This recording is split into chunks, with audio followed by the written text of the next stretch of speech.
Eva, nice to meet you and speak a few minutes with you about the EPF. You have had a very long mandate, twice 4 years as Vice President.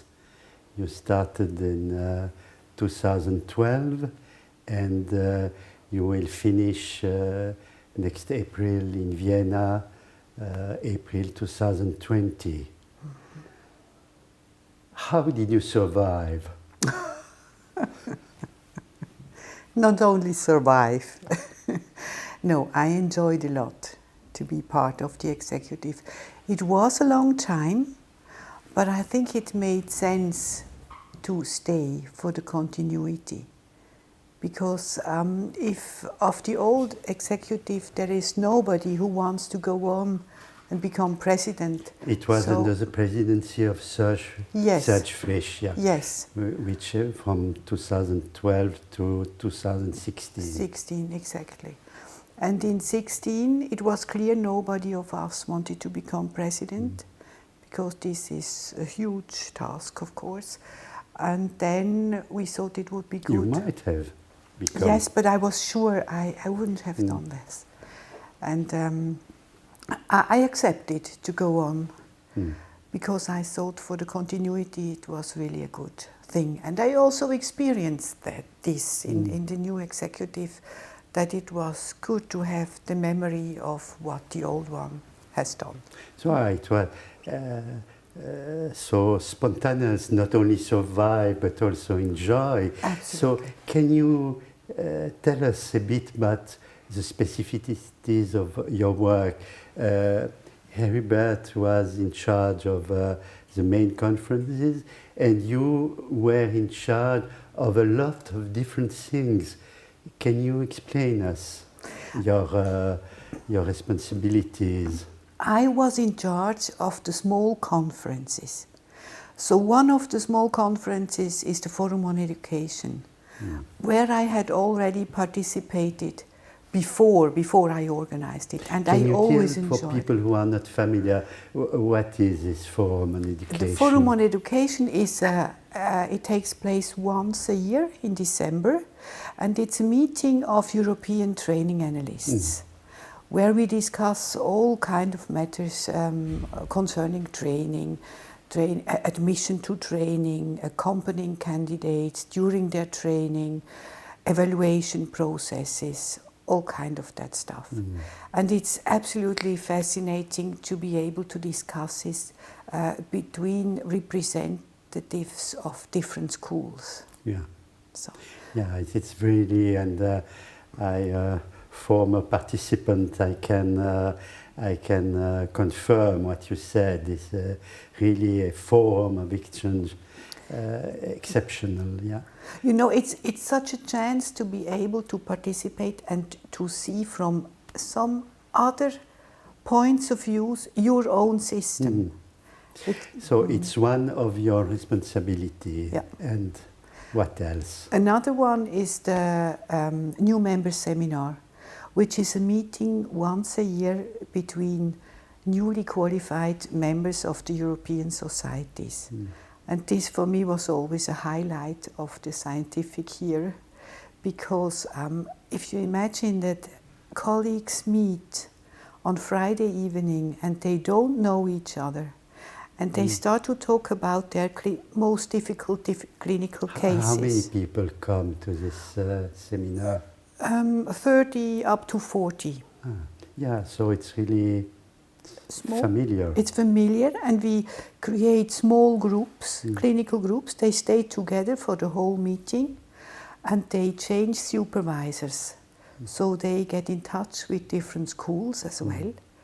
And at the end, you know, we start on Friday evening, and on Saturday evening we have a dinner, and they almost feel like friends. Because meeting each other on a clinical level, so they are really enjoying it, most of them, very intensely. So it's very rewarding for you Absolutely. to be in charge of this kind. Yeah. And other duties or the responsibilities? Another meeting is the newly qualified training analysts meeting, which was an initiative of Serge Frisch. And he thought, and I think this was a brilliant idea, that training analysts have such difficulties. They have many issues and topics which they cannot discuss in their local group because of confidentiality. So he thought it would be a very good initiative to create something on a European level.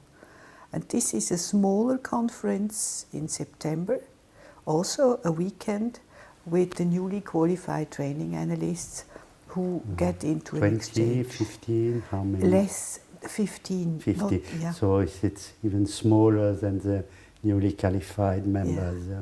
Because it's very confidential, you know, you can only take one from a society in one group, and we create 3 groups, so, yeah.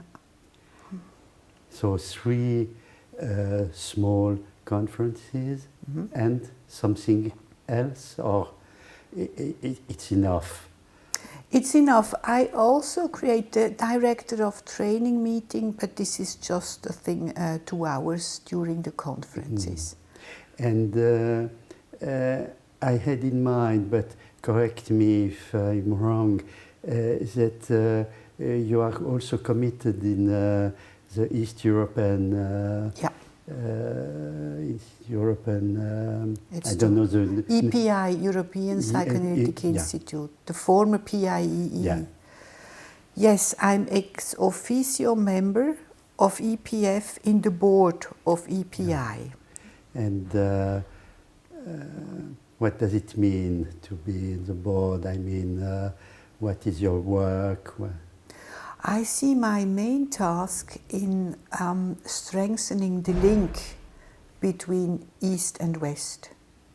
You know, because we are in a transition phase, so EPI will come to an end in 2023, and then it will be very important that our Eastern colleagues will have strong links with EPF, so that they come to conferences and have a regular exchange. And a good scientific life. After this nearly 8 years of commitment in the daily functioning of the EPF, what can you tell us about the meaning of EPF, European Psychoanalytical Federation? What does it mean for you after this full immersion? I think it would be important for all our European colleagues to have the possibility to exchange on an international level, to having this exchange between different schools, for not thinking too narrow, in a too narrow line in just one school. So it's a kind of widening, enlargement. Absolutely. Yeah. Any regret? Regrets? Yeah. No. Something you would have liked to do and you were not able? I would have loved to have more participants of the Eastern countries in the new member seminar. And I also would have loved to be able to work more intensely of the kind of how the invitations occur for the new member seminar, because we send out the invitations to the presidents. We don't have access to the addresses of the members directly, so we send it to the presidents, but some presidents don't forward the invitations, and then people don't hear about the possibility, and this is a pity. I would hope that this could become better. If I understand you correctly, you mean that it might be desirable for the future to make the communication between the different level of hierarchy easier. Better, yeah. So that's, exactly. It makes sense for me. Yeah. So we'll stop here. Thank you very much for the Thank you. conversation and the time. Thank you.